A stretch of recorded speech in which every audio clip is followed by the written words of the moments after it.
So, ayun na nga, iniwan ni Jordan si Shaira dahil sa ugaling hindi maganda ni Shaira. Ayan, sumama na pati yung anak nila ni Christy.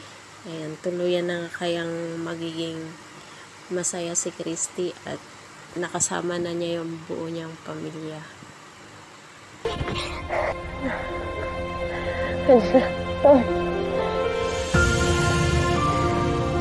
Jordan, kanina pa namin kayo hinihintay. Kaya siya na ginabay kami.